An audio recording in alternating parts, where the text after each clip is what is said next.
This is Pax Sinclair, the host of Author to Author, where we talk to romance writers and discuss all things romance.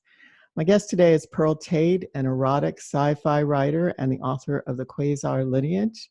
Today we will talk about Bren's Blessing, book one of is it the 10 book series now, or are we in 11? It's 10. It's 11 is pending. Oh, okay. So welcome, Pearl. Hello. So I just wanted to start. I always like to talk about the writing life. I think it's so important. And people are always curious about how a writer becomes a writer. So did storytelling come at an early age for you? Well, I definitely liked it. When I think back, I think my earliest memory of maybe writing a story that everybody thought was funny and I thought it was kind of neat was when I was about 11. And you know how it is when you're a kid and your parents make you eat all your food. And I had written a story about shoveling my food into my snow boots during dinner because I didn't want to eat it. And that's probably the first real story that I remember being kind of passed around and everybody thought it was funny. And I wrote it just because I hated that meal and, so I don't know. I guess so. I guess that you kind of have that, but I think everybody does. I don't, some people do, but not everybody. I remember in school, sometimes people hated to do the story essays or whatever. Everyone would, balk if somebody said 500 words by tomorrow. But you said that that was an early story and your family read it. Did they encourage you to write? Oh yeah, my family was always very encouraging. I don't have any, they were never like, oh, don't do that or anything like that. Definitely very supportive and whatever I wanted to do. So. Were there other storytellers in your family? Yeah, I do have a sister who is a writer too, and she's been writing for probably, I think, 8 to 10 years, somewhere right in there. So yeah. Does she write romance, or does she write fiction or nonfiction? Fiction, and she's always known she wanted to be a writer. And except for working at like a credit card company when she was really young, she's a writer. Oh, that's wonderful. And she's a full-time writer like you are. Yeah. Oh, well, was that inspiring for you, thinking that when your sister became? Well, it definitely made me think, well, yeah, I guess I could do that then. If she can pull it off, I'm sure I could. But I always read her stuff and was supportive of her. And, I think one of her very first books is dedicated to me in the front. So. Does she write in the same genre? Or does she do romances? She does do romance, yeah. Oh, well, that's nice. Does she do swap stories or help with inspiration? Well, we haven't, I definitely have been in contact with her since I began writing and talked to her a bit, but we are actually not very close. All of my siblings are fairly spread out, and I haven't lived near her since 2005, I think. And she's 10 years younger than me, and she actually technically lives in a different country. Oh, well. You know what I mean? So yes. You told me that you are from Britain, or you are currently in British Columbia. Correct. Really beautiful part of Canada.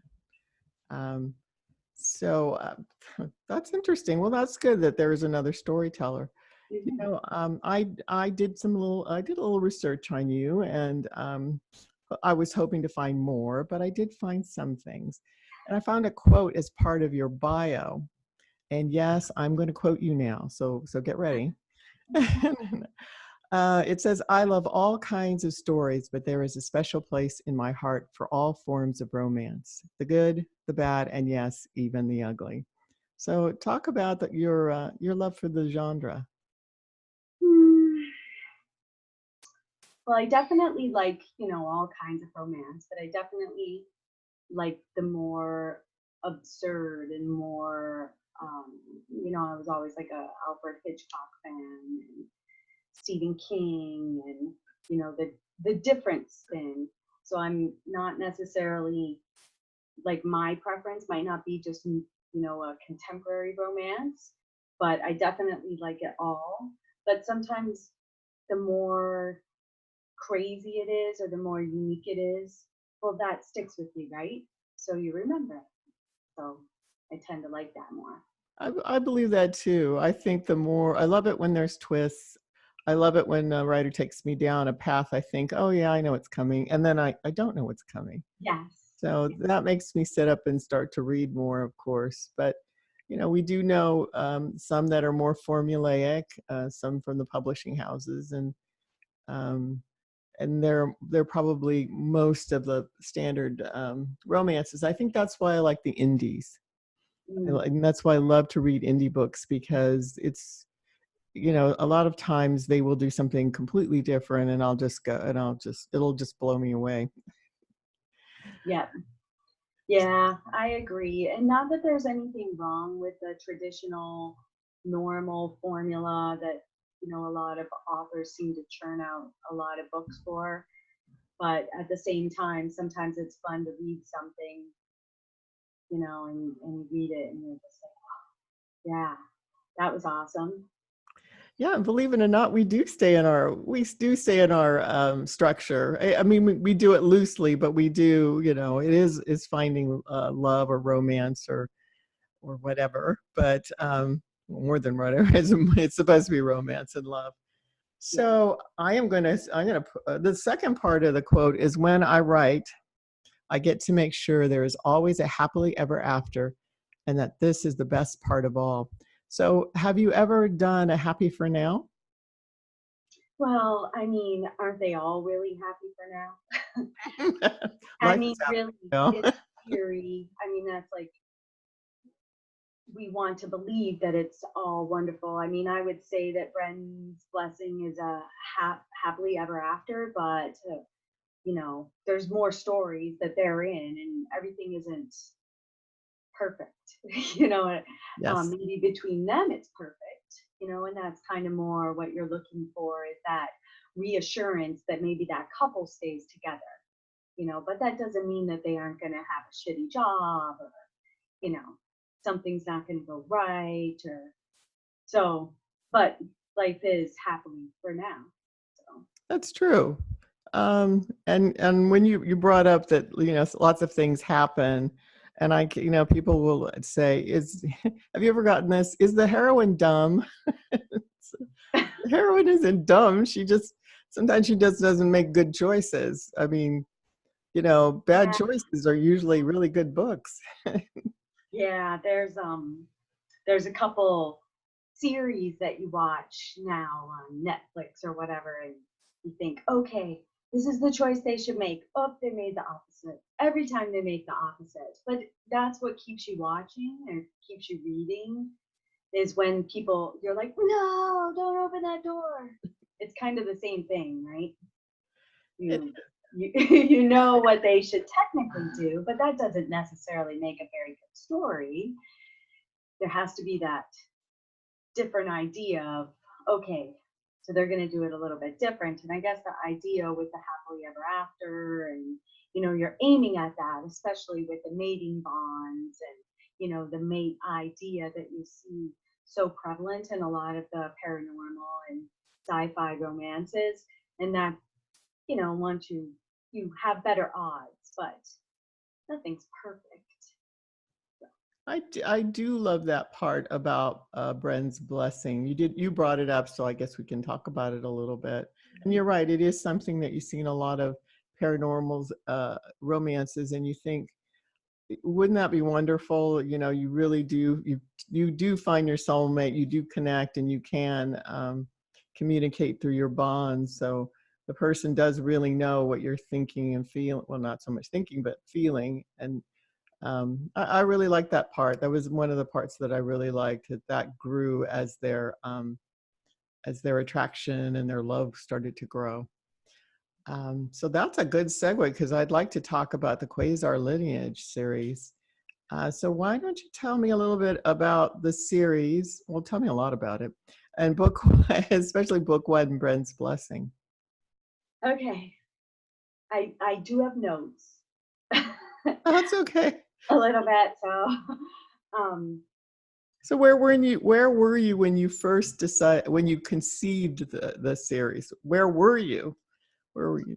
well, I I read I would say that my favorite genre, and I am the target market for alien romance. I'm a big, I love alien stuff. I'm into all the conspiracy theories. I like to watch all that stuff and read all that stuff, and um, it's just fun for me.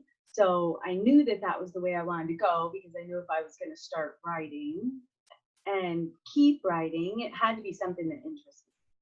There's just was no way that I was going to be able to do it and keep writing and make a career out of it if I wasn't writing what I liked. But so I mean, I have read a lot of the genre, and I knew I wanted to do something new, but of course, there's only so much that's brand new. But so I would say the idea for it has been around a long time, but of course, you want to do something different than everyone else. And it was during the summer of last year, so not 2019, but 2018, that I came up with the general outline for the series and knew, right, what the series arc was going to be, about how long that would be. So basically, well, the first thing what we see is that the Hannah, who she's a doctor, and she is on Skylab and is working. Um, so from there, we could talk about the whole series. Okay. Well, with her, like originally, I mean, the book definitely changed a little bit as I went. Originally, I had her there with a couple guys on the Skylab, but I killed them off so quickly in the book. One of my beta readers was like, "Oh, you should just write them out." You know, Mm. People will be upset by that. Like she doesn't mourn it enough or something. Like she should have been shattered. But I also wanted her to be a strong, independent, like roll with the punches type of person. I think that in that industry too, that you have to be, all those people are put under so many stress tests, and, thinking on their feet is like a priority. But, then at the same time, you have to kind of write to the market. So. I think she was strong. It was, you always think, well, what would I do? Well, I would probably crouch in the corner and start crying. But I think most that's people just would. me. But we don't write that. We, as writers, we don't write that. But it was, she in the beginning, she did the correct response. I mean, these people are taking her. They do look somewhat human. And she rolls with it. You're right. And she does have a lot of self-talk where she wonders what really is going to happen to her, and it does get a little scary because you don't know. And of course, since and you love it because it's a new series, so we don't know what you've got for us. And so as she goes on, it was the pages kept turning because I wanted to find out what was going to happen. And it was very surprising. I think all of it. As I said, I really enjoyed it. I remember when I got the book and started reading it, I was supposed to read it within a week, but I had other books to read and review. But this one was, I took my time with it. When I like a book, I'll take my time because I'm normally a slow reader. But with her, I think all of her reactions were genuine. And that was good because in that situation, sometimes, it doesn't come across that way. They either are just like superheroes, or you're right, they're cowering in the corner. But with her, it was she was down the line, and she went with it, and I like that. Yeah, I try to make it kind of get into that person's head a little bit. Like each of the books is so different, right? Every woman is so different and has their own issues and what they're dealing with. But she was strong and kind of a take charge type of person. So then she's thrust into their society and trying to figure out where she's going to land there. And you don't really know for a little while. And so you always want to you think the worst, but you hope for the best. You hope for the best. You really do. So if you had to sum up what the series is about, I mean, that's just Bren's Blessing is, of course, the first, and there are 10 books. What would you say the overall, how would you describe it? Fated mates, insta love, steamy romance. Yes, very steamy. Yeah, those would be my, takeaways. It alien abduction romance kind of sums that up too, like it is very much. But getting deeper into the series, you're introduced to their society and how they've changed over time. Being able to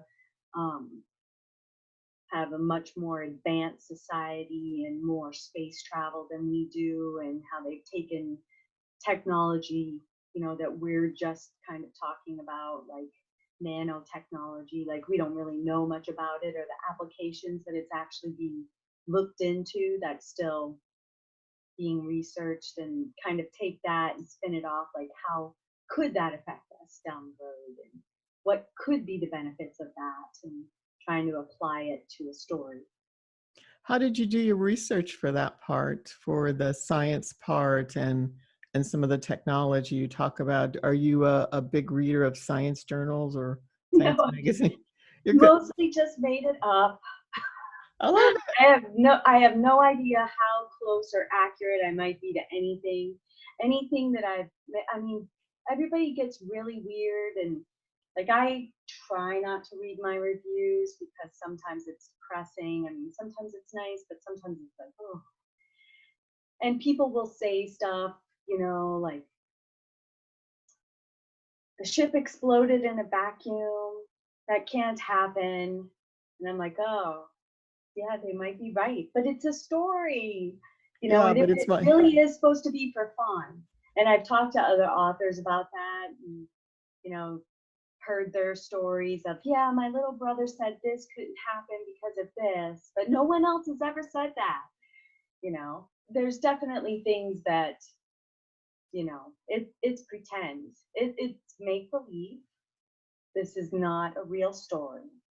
And it's supposed to be for fun. And the idea is it's supposed to be something that late at night, when you lay down for your 15 minutes to half an hour before you fall asleep, to read, you can read it, and it's easy to read, and it's entertaining, and it keeps you occupied and makes you, relax.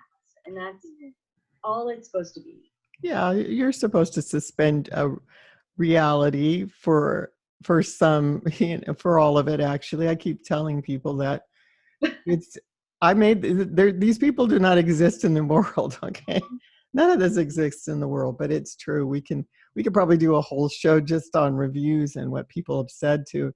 I got one review, and the person just said, "It's padding, not padding," or, and that's all they said. And I'm thinking, okay, but did you like the story? Thank you. Thank you. An error. Okay, thank you. Yeah, I have an email in the back for errors, and I know there are a lot of errors. Like it definitely happens. Like you can only catch so many of them, and I feel like I could read any author's book, and I would catch 2 or 3. Even ones that come out from publishing houses.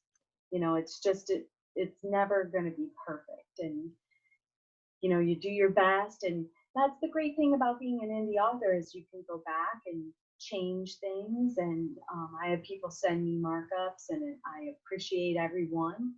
You know, I definitely go back in and change them. Usually about once a month, I go back in with everything I've got. And I'm also always trying to reread my own stuff and catch things. And I agree because I've sent things out to proofers, and we pay money to get it done. But it's funny, I think sometimes they think if they find one error, I think I sent out another book. Someone said there were a few errors in it, and I gave it to the proofer, another proofer, and she went through it, and there might have been two or three, and I'm thinking, okay, but that's going to be like, you're right, that's going to happen. So you don't want tons of errors, but right, but yeah, sometimes it just slips in there. But you brought up something very interesting, that you're right, you are an erotic writer, and the Quasar series Quasar Lineage series is a very sexy read. And I thought you did something bold, two things bold in Bren's Blessing. First of all, you began the sex scenes almost immediately around page 50, and most of the book is in one room, and until almost the end. And so what I wanted to ask, was it an early decision to keep the story in one room and to begin the sex early, or did that evolve from the writing? well, the sex being quick was definitely on purpose. I knew it was going to be, I'm a brand new author, and it was going to be a brand new series. And I knew that, you don't want to waste anybody's time. Like, you're either going to like it or you're not. And so this book, the very first book, I intentionally started the sex early. Like, normally you would try to develop that maybe a little bit more, but at the same time, you don't want to waste anybody's time. If it went into the page reads, people can stop reading. And so that happening early was definitely on purpose. Now, her being in one room, that was more just to make it so that she wasn't sure for so long, until you hit 60% in, maybe 70% in, you don't even really realize what their society, how it's going to be different. And getting to that point takes time. And so during that time, you're in this room, and when she first goes into the room, she thinks it's her room. She thinks, oh well, thanks. That she's being set up in a room, but it ends up being his room. And she doesn't even know that either, because she can't really communicate real well at first. So that kind of evolved out of the idea of, is she a prisoner? Is she going to be able to just walk around? And, he is not letting her really leave, and she doesn't really totally understand what all is going on. So that wasn't really necessarily on purpose. It was more just the way that the story rolled out. So, So, another thing is that the humans, we see all males in the first scenes, and one of the things I love is when she's trying to talk to one, I forgot, was it the doctor or whatever, and she's asking him a question, and he's looking at her and says, just a minute, I'm learning it, just just give me a minute. And yeah, so it's part, I'm thinking, gee, would love to do that. I Um, know. but she's a small female. She's only what, maybe 5'4", that she says Yeah, she is. And Bren is about what, 7 feet. yeah. And so he carries around he carries her mostly, almost like a pet. And I thought that was really sweet. It's almost like they didn't want to always be in contact with each other, and I thought that was very sweet. And I think, you don't really realize it at first, but Bren is like laying the ground rules. Like, this is mine. You know, it's not just like another person coming on. He's like, yeah, I've got this. This is mine. You don't even need to look over here. Like, he just wants, because he's so possessive right off the hop, and he's kind of dealing with that. And trying to understand what's going on with him. So it's just, He's a very powerful man. I mean, he is the captain of the ship, yeah. and he of course he pilots the ship, and he comes from this elite family, but he is a powerful person, but he's also very naive, and it's surprising that he's so caring. So is that the kind of man you like to write about? Yeah, I definitely think so. I mean, I think it's what we all hope to find or have. No one says, I want to find a man, but he definitely needs to be a jerk, because I have to be treated poorly regularly, or else I'm not going to like them. Well, there, there's a lot of jerk series where they're coming, they there come out with these are, guys that are horrible. there are, and I those you read and it's kind of like a gut wrenching feeling the whole time. But they are popular too. But I think, I have a friend that we kind of trade back and forth our stories and stuff like that. And some of the stuff she writes a lot more contemporary. And that's how a lot of her guys are. And I'm like, so she'll ask me, well, what do you think of him? And I'm like, I think he's such a jerk, but yeah, okay, like I get it. I know that there is that appeal, but I also think that if you start doing searches out there, there's just as many people looking for the male virgins. Like there's series where, like, you think about Twilight and Outlander. yeah, like Outlander, where Jamie there are, was actually he was a yeah, virgin when she met him. yeah. I saw that you actually had that question, and I looked it up at the time to make a note, but there are actually somewhere in the neighborhood of thousands of searches a month for male virgin stories. So it's a popular thing that people are looking for too. So that was what I was aiming more at. Was more along those lines. Like they aren't all, like obviously all the men in their society are not, but Bren just happened to not have gotten to that point yet in his life.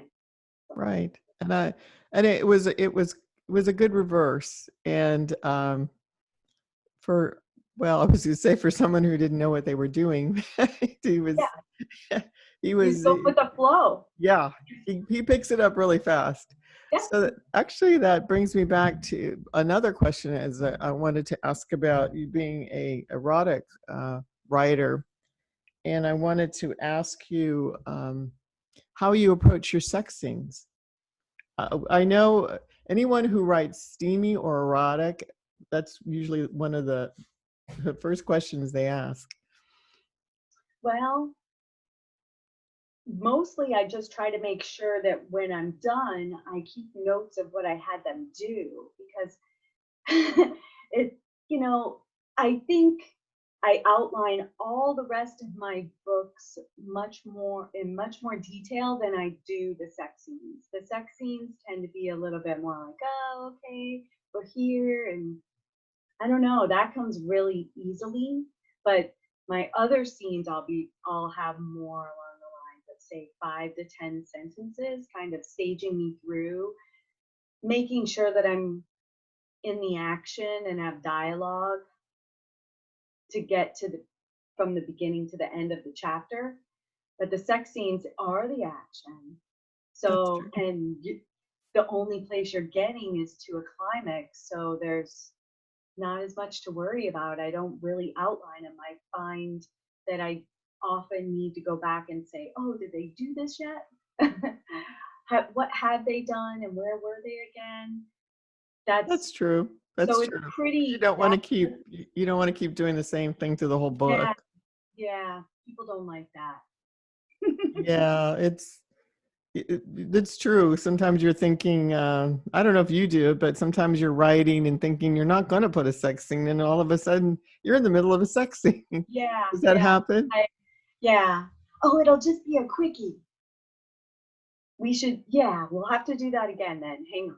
Yeah, I definitely agree. And that's kind of in Bren's Blessing, it was definitely more structured, but then as I've gotten further into it, it tends to be more evolving. Like I think I might have mentioned to you that like the last book that came out definitely was heavier on the sex. Even my beta reader said, this one had a lot of sex. You could probably cut out the last sex scene. I'm like, You yeah. know, it's funny. Some readers will say, I think some of them skip through it, especially when you get really strange reviews. We talked about this where you said that, or readers said that they didn't connect. And it's funny if you write a lot of sex scenes, and there are in the book, and you're going, how could they not connect? They've been crawling all over each other for the last how many Yeah, pages? So they yeah. definitely connected.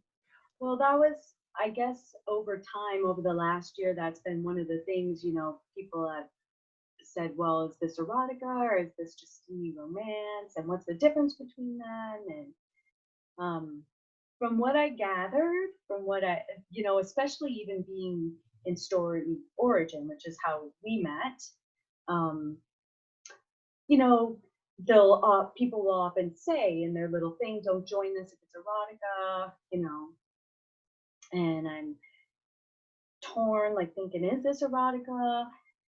But someone had told me that erotica, like just erotica, like is it porn? Like someone said, porn is technically visual, and then erotica is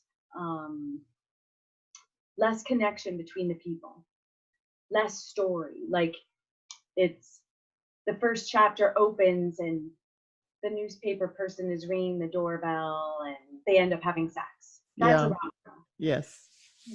So technically none of my books, technically, if you go by that definition, are erotica because there's mating bonds and they hook up and the sex is usually quick because otherwise it would be harder for them to deal with.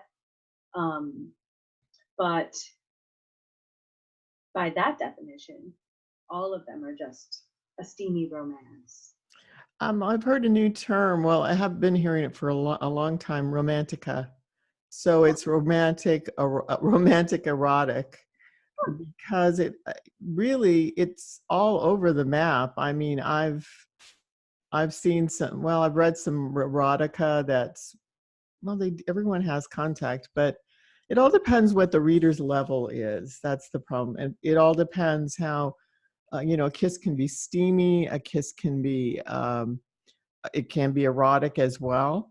And it all depends on what the reader thinks. But you're right, once we start to do, I'm always trying to figure out, is this steamy? And someone will tell me, oh, that's just steamy. I go, okay. But And until I really started writing, I hadn't even really heard of that steamy. But I feel like my stuff is very mellow. I mean, when you start comparing it to, say, reverse harems and multiple partners and that sort of thing, there's really very little kinkiness. Like it's all just very straight, and that was the audience I was targeting, was just more middle of the road. right. So Yeah, that's what I went, because that was one of my questions. I know we talked about it, is how do you see your writing? I think my writing is my erotic scene, or not erotic scenes. Well, some of them are a little erotic, but I don't think they're all that, compared to some of the things that I've read, especially when you get into the BDSM and some of the other, you write multiple partners and things like that. But what I love about romance is there are tons of sub genres, and that you can find what you want. yes, Whatever kind of romance. that you like, you're going to find something. Some writer will write that. So Definitely. I've got like one more question. I wanted to talk about world building. That you how do you approach your world building? I think I'm really bad at it. Why um, would you say that? I I was I into your don't world. think I don't always feel like I describe things as well as I should. Um, like I felt like when the very first person beta read it and told me that she didn't want to read anymore because the sex was too quick.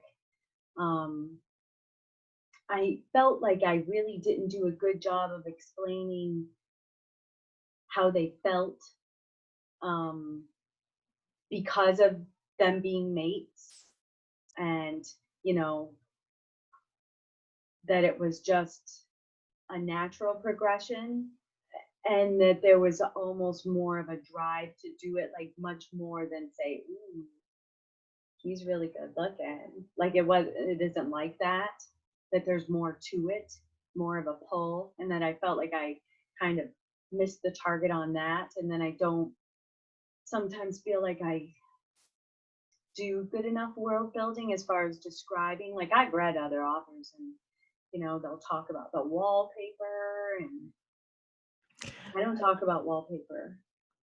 No, no, you You know what don't. I'm But saying? you know what? Reading the writing books, they'll always say, show and don't tell, don't tell. But sometimes just tell, I read books where mostly they're telling, and I'm following the story. I think when people are drawn to your stories, and there's a strong enough pull. It doesn't. I mean, you can throw in something about the wallpaper, but I think you're writing about what's relevant in the room. Yeah, as long as if it isn't interacting with them in a real, almost a physical way, I don't usually mention it. If it's not something that they're sensing, then I might not get into it at all. And so and everybody is different. Like that's the thing too. I start looking at my reviews, and someone will say, well, she said that it was 2/3 here and then half here, and he was this tall, and then someone else said this tall, and so which is it? I just feel like because I'm writing in first person, everybody has a different opinion. Everybody's going to see it differently. Someone might say, wow, he's really tall because they're a small person. And then someone else might say, oh, yeah, he's a pretty tall guy. Yeah, kind of tall, almost a little taller than my dad. You know what I mean? Like, it's just so subjective, and everybody there is having their own experience in the world. Like, um, and someone else might be privy to knowledge that someone else isn't. That's So true. they might have more accurate facts about something. You But know, I in all, I think it's your story and it's your voice. No matter what, how many beta readers or your friends that's why I try or not to the look. reviewers or everybody, it's ultimately it's your story, and you know how it should sound, and you should just cultivate your voice, because they will make you, the reviews will make you crazy after a while.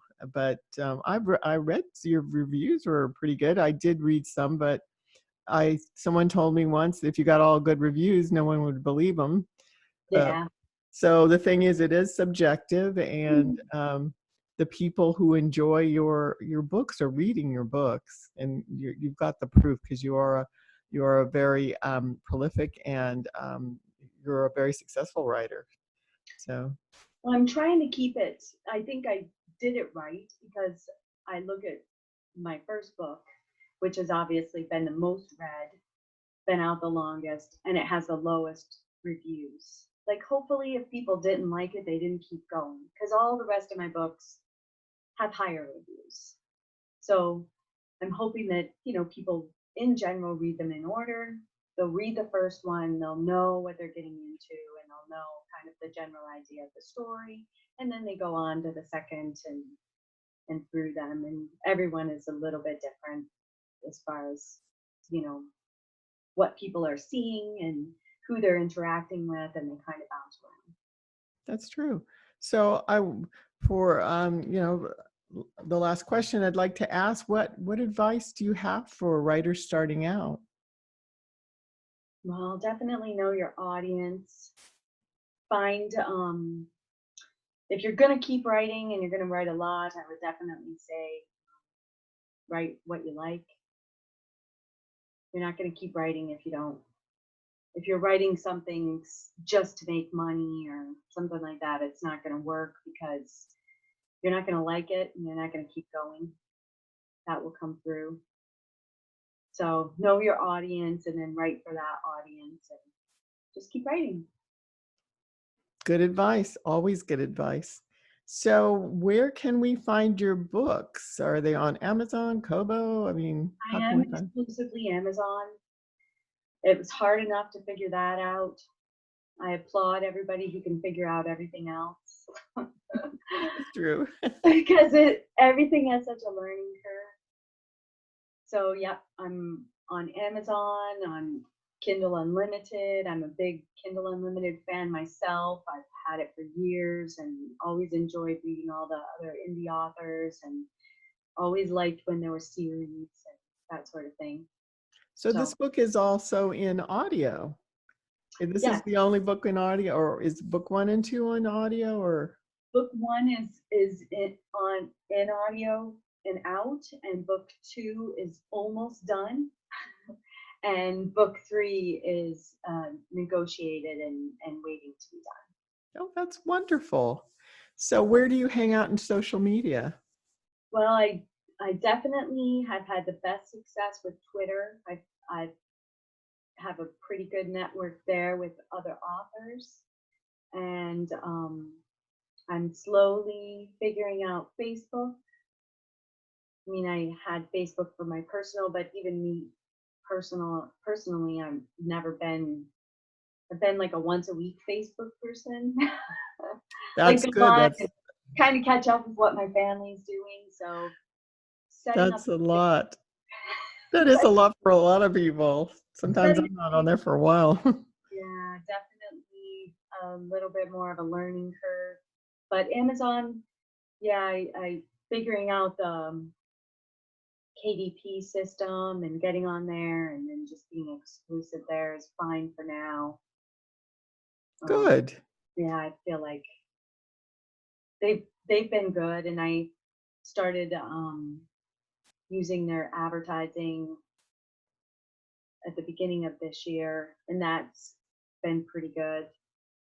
And then slowly working my way through figuring out the different advertising companies that are out there. Just takes time. That's true. But I know you also have a website. I do. I rarely update it. I'm super behind on that. All right. Well, what I can say is that links to Pearl's books, websites, social media can be found below. And if you'd like to contact me, Pax Sinclair, you can visit me at paxsinclair.com. So I'm going to be posting this on my YouTube channel, and it will also be in my November newsletter. And I know that you're probably going to post it in some of your groups as well. So that's great. And also in my November newsletter, I'm featuring book 2. Oh, is it Matthias? Yep. Matthias's Miracle? Or Um, am I saying it right? I believe that my audio people have been pronouncing it Matthias. Matthias. Okay. And I told him when he started that he could pronounce anybody's name any way he wanted. Just be consistent. So yeah, okay. I mean, Matthias. Okay. And your covers are gorgeous. I want to say that. And they are, you can tell that they are a series, and they are just beautiful covers. I don't know who does your cover art. I hope it's not you, because then I will just hate you for that. No, it's my daughter actually. She's been doing it for Really? me since I began. Oh, that's wonderful. Yeah. Well, anyway, I want to thank you, Pearl, for joining me. And um, it's been a really, really fun time talking to you and really interesting about your books and about how you write. Thank you. Well, thank you for asking. This Oh, is the first time I've done anything like this, so oh, okay. awesome. And I want to thank everybody who's watching Author to Author. And this has been Pax Sinclair. And thank you.